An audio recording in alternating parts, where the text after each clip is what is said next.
Hi, boys and girls. Tonight I'm going to read you the story, The Tale of Peter Rabbit, by Beatrix Potter.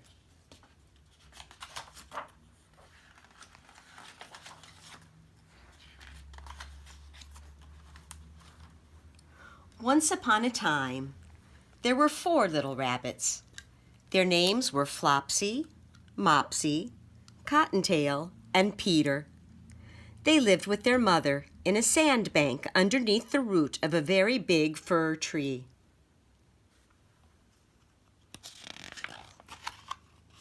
"Now, my dears," said old Mrs. Rabbit one morning, "you may go into the fields or down the lane, but don't go into Mr. McGregor's garden.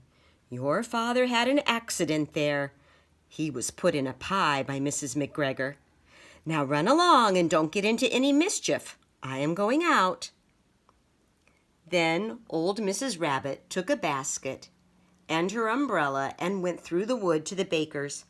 She bought a loaf of brown bread and 5 currant buns.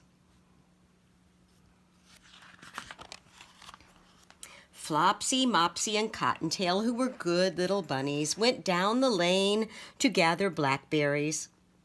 But Peter, who was very naughty, ran straight away to Mr. McGregor's garden and squeezed under the gate.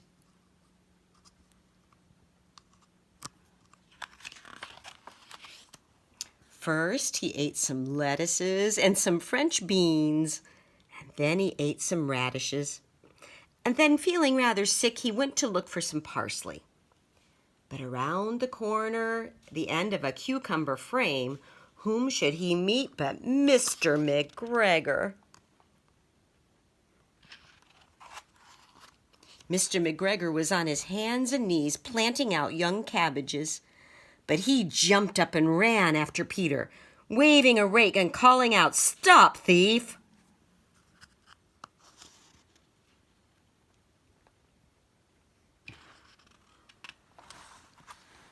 Peter was most dreadfully frightened. He rushed all over the garden, for he had forgotten the way back to the gate. He lost one of his shoes among the cabbages, and the other shoe he lost amongst the potatoes. After losing them, he ran on 4 legs and went faster, so that I think he might have gotten away altogether if he had not unfortunately run into a gooseberry net and got caught by the large buttons on his jacket. It was a blue jacket with brass buttons, quite new. Peter gave himself up for lost and shed big tears. But his sobs were overheard by some friendly sparrows, who flew to him in great excitement and implored him to exert himself. Mr. McGregor came up with a sieve, which he intended to pop upon the top of Peter. But Peter wriggled out just in time, leaving his jacket behind him. And he rushed into the tool shed and jumped into a can. It would have been a beautiful thing to hide in if it had not had so much water in it. Mr. McGregor was quite sure that Peter was somewhere in the tool shed, perhaps hidden underneath a flower pot. He began to turn them over carefully, looking under each one. Presently Peter sneezed, "Achoo!" Mr. McGregor was after him in no time. And he tried to put his foot upon Peter, who jumped out of a window, upsetting 3 plants. The window was too small for Mr. McGregor, and he was tired of running after Peter. He went back to his work. Peter sat down to rest. He was out of breath and trembling with fright, and he had not the least idea which way to go. Also, he was very damp with sitting in that can. After a time, he began to wander about, going lippity-lippity, not very fast, and looking all around.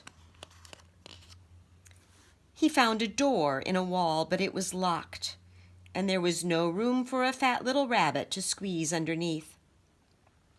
An old mouse was running in and out over the stone doorstep carrying peas and beans to her family in the woods. Peter asked her the way to the gate, but she had such a large pea in her mouth that she could not answer. She only shook her head at him. Peter began to cry. Then he tried to find his way straight across the garden, but he became more and more puzzled. Presently he came to a pond where Mr. McGregor filled his water cans. A cat was staring at some goldfish.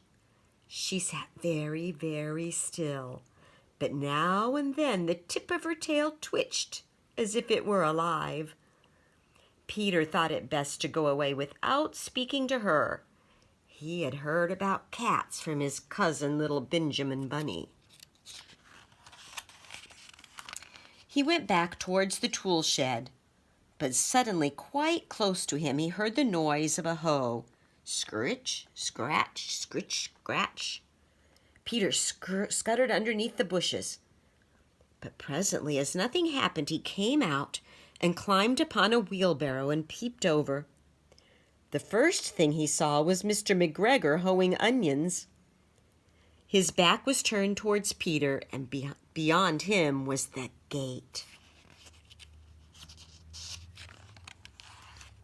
Peter got down very quietly off the wheelbarrow and started running as fast as he could go along a straight walk behind some black currant bushes. Mr. McGregor caught sight of him at the corner, but Peter did not care. He slipped underneath the gate and was safe at last in the woods outside the garden.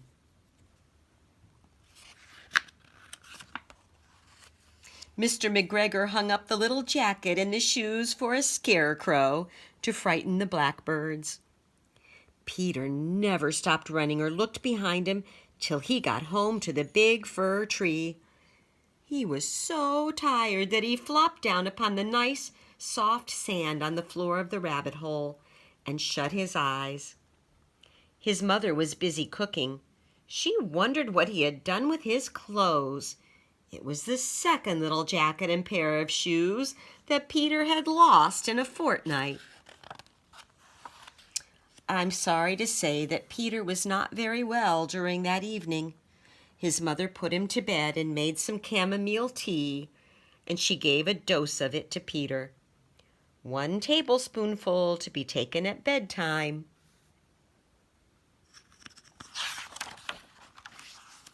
But Flopsy, Mopsy, and Cottontail had bread and milk and blackberries for supper.